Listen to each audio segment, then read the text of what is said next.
Assalamualaikum warahmatullahi wabarakatuh. Semangat pagi anak-anak. Kali ini kita akan belajar tema 1 subtema 3 pembelajaran 2 dengan tujuan pembelajaran sebagai berikut.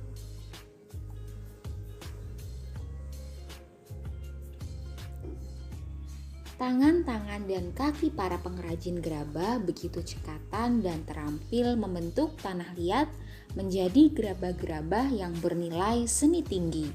Dari situ dapat kamu lihat betapa rangka dan otot khususnya pada tangan dan kaki mampu berfungsi dengan baik.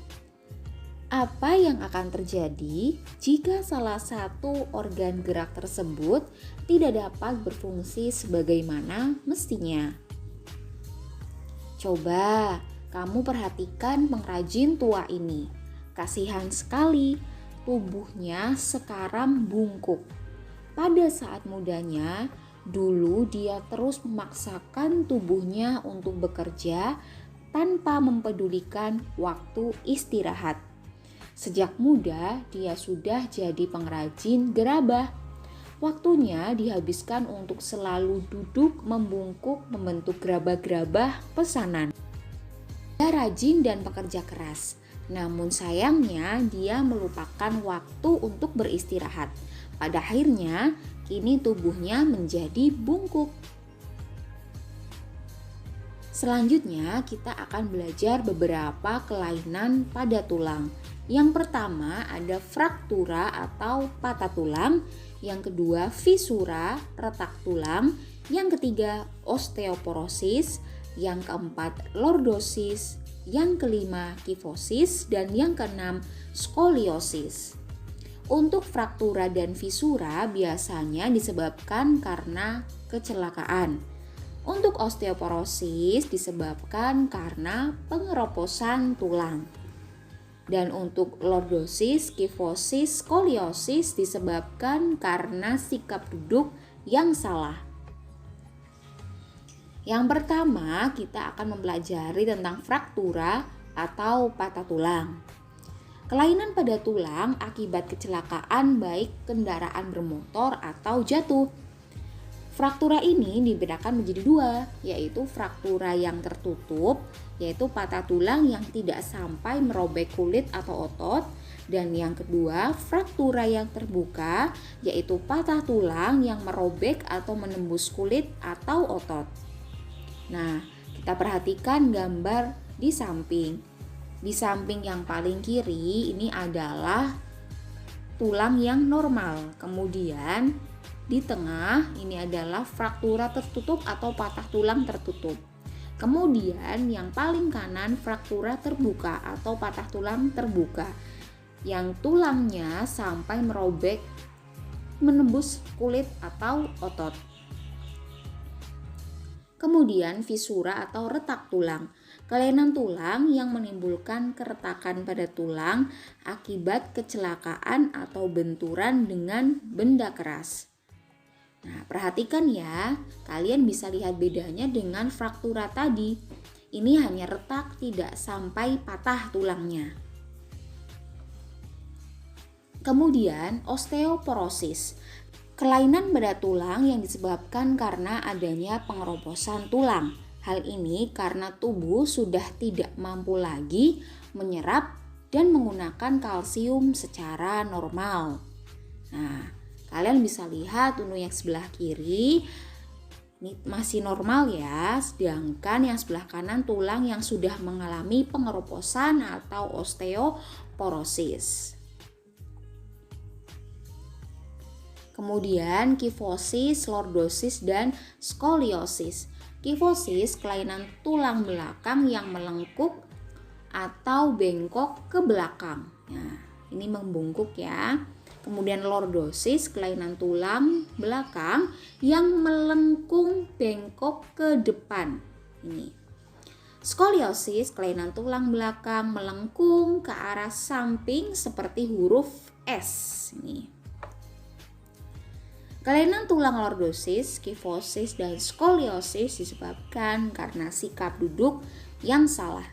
Agar terhindar dari penyakit tulang tersebut, kita harus membiasakan sikap duduk yang benar.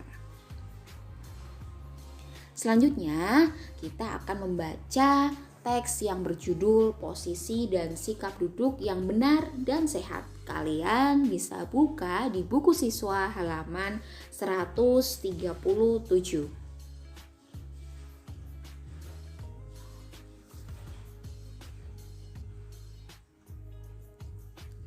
Kemudian kita tentukan ide pokok dari masing-masing paragrafnya.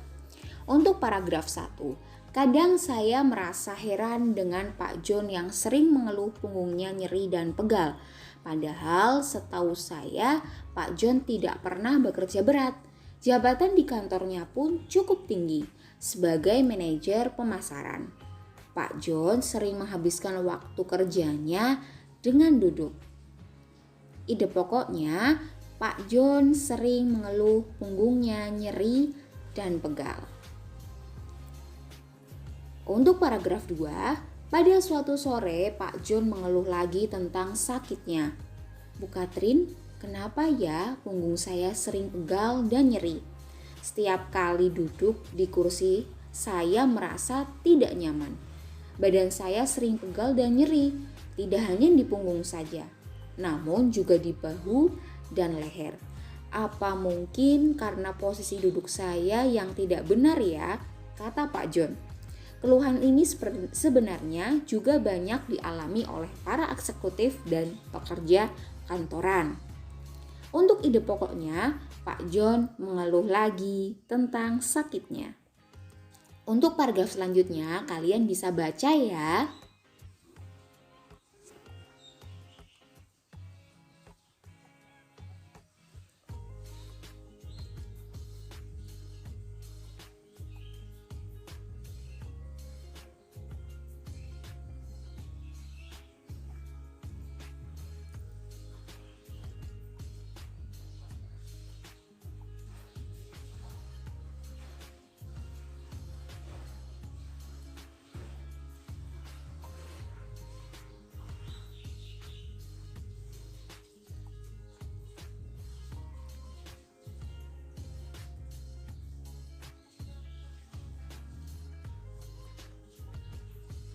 Nah, kalian bisa menulis ide pokok ini di buku latihan ataupun buku tugas kalian. Kamu sudah membaca bacaan di atas, bukan? Tentunya kamu sudah memahami isi bacaan tersebut. Bacaan di atas bisa dijadikan ke dalam bentuk komik agar lebih menarik. Komik adalah suatu bentuk seni yang menggunakan gambar-gambar tidak bergerak dan disusun sedemikian rupa sehingga membentuk jalinan cerita. Biasanya komik dicetak di atas kertas dan dilengkapi dengan teks dalam gelembung atau balon. Perhatikan contoh berikut.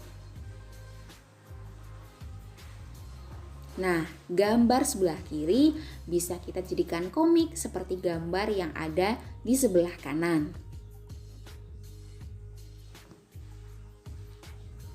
Komik dilengkapi teks dan gambar. Komik memiliki balon kata berfungsi untuk menjelaskan, melengkapi, dan memperdalam penyampaian gambar secara keseluruhan. Nah, cukup sekian untuk pembelajaran kali ini. Terima kasih, tetap stay tune dengan channel Bu Guru.